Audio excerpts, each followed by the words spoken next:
के सामने रखते हैं, कुछ दो चार ऐसी चीज़ें रखते हैं जिनसे आपको समझ आएगी कि मंसूर अली शाह साहब के साथ हुआ क्या और वो चीफ जस्टिस क्यों ना बन सके। सबसे पहले तो बताया जा रहा है कि पीपल्स पार्टी और JUI इस बात पर मुत्तफिक थे कि मंसूर अली शाह को चीफ जस्टिस बनाया जाए, राजी थे। कमेटी में पहली मीटिंग में यही बहस हुई थी। फिर अचानक PTI जो मंसूर अली शाह की बड़ी समझती कि वो मंसूर अली शाह को वोट देना चाहती थी, वो उन्होंने अचानक इस बात का कमेटी में आने का इनकार कर दिया, बाईकाट कर दिया। तो फिर PP ने भी फैसला बदल लिया कि अगर ये मंसूर अली शाह को बनवाने के लिए या मंसूर अली शाह को बनाना चाहते हैं, तो अगर हम भी बनाना चाहते हैं तो फिर ये कमेटी का बाईकाट क्यों कर रहे हैं। यानी यूं PTI ने बाईकाट के हुकूमत का ही अगर देखा जाए तो फ़ायदा किया है कि अगर PP ने अपने वोट, जो 3 वोट थे उनके, और 3 वोट अगर फ़र्ज़ किया कि अपना PTI के हैं 6 वोट, तो एक वोट जो आपको डलना था JUI का, MKM का, तो लड़ाई तो बन सकती थी वहाँ पर ना। लेकिन लड़ने के लिए गए ही नहीं है इमरान खान के खिलाड़ी, क्रिकेट के मैदान में घुसे ही नहीं है इमरान खान के खिलाड़ी, पहले ही बाईकाट कर दिया। यूं महसूस होता है कि PTI ने मंसूर अली शाह से धोखा किया है, और मुझे तो लगता है कि ये बिल्कुल ऐसे नज़र भी आ रहा है कि मंसूर अली शाह से धोखा ही हुआ है, और तो कुछ नहीं इसको कह सकते कि मंसूर अली शाह साहब जो है उनके साथ धोखा हुआ है, और ठीक ठाक धोखा हुआ है।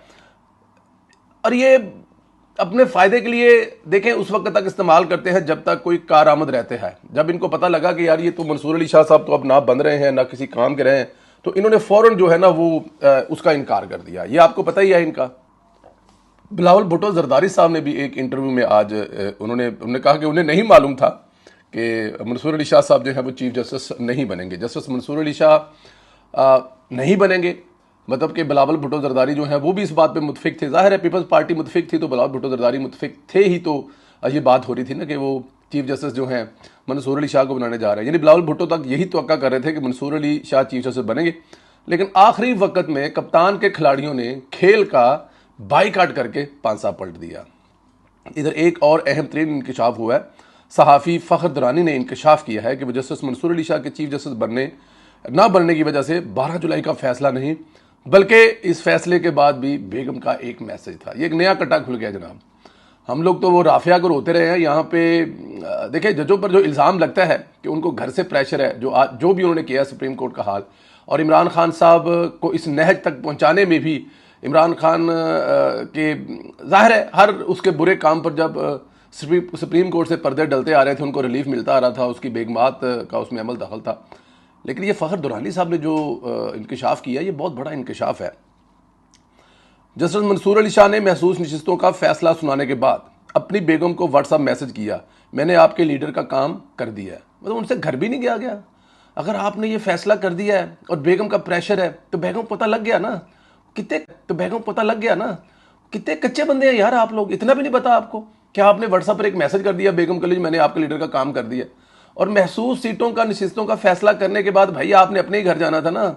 उस दिन तो घर में रोटी भी अच्छी मिलनी थी, खाना भी अच्छा मिलना था, दरवाजे पर वेलकम भी होना था, और हो सकता है बेगम साहबा गले में फूलों का हार भी डालती है जी। ये सब कुछ तो होना था उस दिन, तो फिर मैसेज भेजने की क्या मतलब कि जल्दी थी आपको। खैर, जैसे मंसूर अली शाह का व्हाट्सएप मैसेज और दीगर कई ऐसे मैसेज भी एजेंसियों के हाथ लगे हैं, जिससे साबित होता है कि वो गैर जानबदार जज नहीं रहे और चीफ जस्टिस बनने के बाद हुकूमत का तख्ता उल्ट देंगे।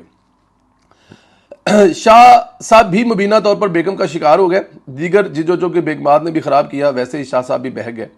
और ये अब देखें ना, अब सिर्फ इसको हुकूमत पे डाल देना कि हुकूमत ने ज्यादती की है, लेकिन इमरानी मोहब्बत ने मंसूर अली शाह जैसे अपराइट जज को खराब किया, चीफ जस्टिस नहीं बनने दिया। मेरा ख्याल है ये मुल्क का बड़ा नुकसान है। लेकिन इससे क्या फ़र्क पड़ता है इमरान खान साहब और उनकी पार्टी को? उनको तो अपना फ़ायदा चाहिए। अगर वो उनके किसी काम के नहीं रहे तो उनके लिए उनकी कोई अहमियत नहीं है। देखिए राणा सनाउल्लाह साहब, ख्वाजा आसफ साहब के उसके बयान को देखें जिसमें उन्होंने कहा था कि 25 अक्टूबर के बाद कुछ भी हो सकता है। मतलब उनके हाथ ये गेम लग चुकी थी कि 25 अक्टूबर के बाद अगर जस्टिस मंसूर अली शाह साहब जो है वो चीफ जस्टिस बनते हैं तो फिर काम जो है वो ख़राब होना। मुझे लगता है ये जहाँ से भी बात निकली है वही बात हुई कि साड़ी गल हो गई है। अब जब इमरान खान साहब ने कहा ना कि साड़ी गल हो गई है, तो उसके बाद फिर ये बात एजेंसियों से होती हुई हुकूमत के हाथ लगी। जब उनको पता लगा कि इनकी बात हो गई हुई है, इन्हों की गल हो गई इमरान खान साहब ने, जस्टिस मंसूर अली शाह साहब ऑन बोर्ड ने, घरों ही प्रेशर है, तो फिर जस्टिस मंसूर अली शाह को बनने से रोकना चाहिए। और फिर उन्होंने रोका, फिर आपने देखा कि उन्होंने रोक भी लिया। मंसूर अली शाह साहब, हमें आपके साथ हमदर्दी भी है और अफसोस भी है कि आप आने वाले वक्त के एक पाकिस्तान को बेहतरी की तरफ ले जा सकते थे। दो चार जो वजूहात हैं उनकी वजह से जो आपके साथ हुआ, मैं बस अल्फाज नहीं है कि मैं आपको कैसे अलविदा कहूँ। खैर, इधर जज बाज नहीं आ रहे, सहूलतकारी जारी है। जिस दिन से इमरान खान से मुलाकात पाबंदी है, इस दिन से मुल्क में कौन सा सुकून है? क्या प्रोटेस्ट नहीं हो रहा? पीटीआई की कोई हिकमत अमली काम नहीं आ रही, कोई इंतशार नहीं, लेकिन सहूलतकारों को सुकून नहीं। इस्लामाबाद हाई कोर्ट ने 3 बजे इमरान खान को अदालत में पेश करने का हुक्म दिया है। सिक्योरिटी इंतजामात करने का हुक्म दिया है। कहा है कि 3 बजे अदालत खाली होगी, यहाँ लाएँ, इनकी वकला से मीटिंग कराएँ, और जो गुज़श्ता 2 हफ्ते से आप नहीं करवा रहे।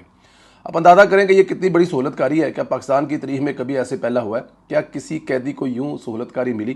क्या कानून और इंसाफ की नज़र में सब बराबर नहीं? यहाँ ऐसा क्यों हो रहा है? इसी सहूलतकारी ने आज इमरान खान तक जो है उनको इंतशार को ज़िंदा रखा हुआ है। देखिए, जुल्फ़िकार अली भुट्टो जब अपनी बेटी से आखिरी मुलाकात करते हैं तो दरमियान में सुना एक टेबल रख दी गई थी कि दोनों गले से भी ना लगा सके एक दूसरे को, कि दरमियान में एक टेबल रख दी थी। क्या सहूलतकारी आज सारियाँ इमरान खान को देनी है? यार, अदालतों ने बाकायदा तौर पर जब जुल्फ़िकार अली भुट्टो का कत्ल कर दिया, मैं उसको अदालती कत्ल समझता हूँ, क्योंकि अब तो ये साबित भी हो गया है। जस्टिस फ़ायद ईसा ने ये बात जो है वो मेरे ख्याल में साबित भी कर दी है। उसके बाद क्या नवाज शरीफ को जब मुशर्रफ दौर में उठाया गया था तो किसी अदालत ने अंदर आकर कहा था कि एक ही जेल में इस वक्त मौजूद है नवाज शरीफ, हसन हुसैन और उनकी पूरी फैमिली, इनकी आपस में मुलाकात ही करवा दें यार, हमसे नहीं करवानी। तो कभी किसी ने सहूलतकारी नहीं दी। लेकिन ये मौजूदा सहूलतकारी मुल्क को ले डूबेगी, काफ़ी हद तक तो ले डूबी हुई है। हर दूसरे दिन एक उठता है जज जिसका नाम होता है ना पता होता है, वो इमरान खान साहब के बारे में ऐसी एक पॉपुलर लाइन लेता है। पूरा पाकिस्तान जो उस वक्त उस जज की ही बात कर रहा होता है। ये जो पॉपुलर लाइन है और पीछे जो सहूलतकारी है और पीछे जो बिगमात है, घर से निकलने से पहले राती घर ना आना, जगह साढ़े के लीडर का काम ना करके आए, तो फिर यही कुछ ही होगा। जस्टिस मंसूर अली शाह ने उम्रा जाने से कबल काजी फैसल को ख़त लिख दिया है कि आपको पता है जस्टिस मंसूर अली शाह आज उम्रे पर रवाना हो रहे हैं।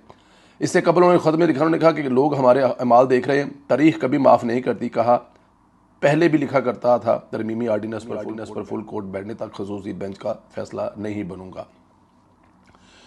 और जज साहब काजी साहब को कह रहे हैं कि तारीख हमें कभी माफ़ नहीं करती। शायद जज साहब ने अपना महसूस नशिस्तों वाला फैसला पढ़ लिया है। ठीक है, इसमें कोई तो बड़ी बात ही नहीं है। मंसूर अली शाह साहब जो फरमा रहे हैं वो ठीक फरमा रहे हैं कि तारीख हमें माफ़ नहीं करती। तारीख ने माफ़ नहीं किया तो 40-45 साल बाद भुट्टो को आप लोगों को इंसाफ देना पड़ा ना। तो तारीख ही फैसला करेगी कि काजी साहब ठीक है या मंसूर अली शाह साहब हैं। उनका ख़त में ये लाइन बहुत ठीक है, बड़ी तगड़ी लाइन है कि तारीख हमें माफ़ नहीं करेगी। आखिर में बताऊं कि इमरान खान के अमरीकी सहूलतकार भी सरगर्म हो गए हैं। अमेरिका की कांग्रेस के 60 से ज़्यादा अरकान ने सदर बाइडन को ख़त लिखा है, मुतालबा किया है कि इमरान खान को रहा किया जाए। ख़त में इमरान खान पाकिस्तान में दीगर सियासी कैदियों की रहाई का मुतालबा अमरीकी अवानी नुमाइंदगान के रुकन ग्रेग कसार की जानब से लिखे गए ख़त पर दर्जनों जो कांग्रेसमैन हैं उनके दस्तखत हैं। अंदाज़ा करें कि इन सैनेटर को पीटीआई की मज़लूमियत नज़र आ गई, गज़ा नज़र नहीं आया, वहाँ पर मुसलमानों को जिस तरह से कत्ल किया जा रहा है वो नज़र नहीं आया। फ़लस्तीनियों के लिए तो कभी कांग्रेस के अरकान ने ख़त नहीं लिखा। आपको ये बात माननी पड़ेगी कि इमरान खान साहब के सहूलतकार कौन हैं। इससे आप लाख इख्तलाफ करें, लेकिन अंदाज़ा है और आपको पता है। देखें, इस मुल्क में नवाज शरीफ के लिए या इस मुल्क में दूसरे किसी लीडर के लिए, भुट्टो साहब के लिए, बेनज़ीर साहिबा के लिए, आपके जो मुसलमान मुल्क हैं उनका सरगर्म होना नज़र आता है, या उसको हम समझते हैं कि वो ठीक है, चलो हमारे इस्लामी बरादर मुल्क हैं, हमारे अच्छे तलकात हैं। लेकिन इमरान खान साहब के लिए ये इसराइलियों का सरगर्म होना ये बड़ा एक सवालिया निशान है। अगर वो इमरान खान साहब को यहाँ से छुड़ा के लेके जाते हैं तो ये बड़ी अच्छी बात है। पहले भी ऐसा हुआ है, लेकिन मुझे ऐसा होता हुआ नज़र नहीं आ रहा, क्योंकि इस वक्त इस्टेब्लिशमेंट को अंदाज़ा और पता है कि अगर इमरान खान यहाँ से बाहर गया तो वो बाहर बैठ के मुल्क तोड़ेगा। नवाज शरीफ जब बाहर गया था तो वो बाहर बैठ कर मुल्क तोड़ने नहीं गया था, और शायद ये बात उस वक्त मुशर्रफ को भी पता थी और ले जाने वालों को भी पता थी कि नवाज शरीफ मुहिब्बे वतन है।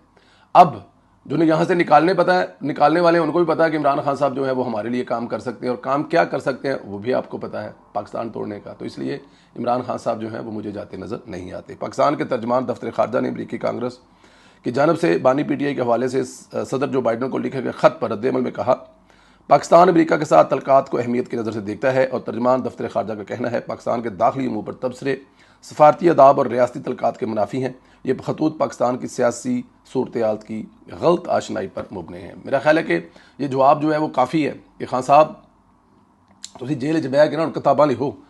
होना तो ये चाहिए ना कि जेल में बैठ कर इमरान खान साहब किताबें लिखे, पर मुझे लगता है जेल में खान साहब किताबें क्या लिखेंगे। खान साहब जेल में बैठ के गालियों की कोई नई डिक्शनरी ईजाद करेंगे।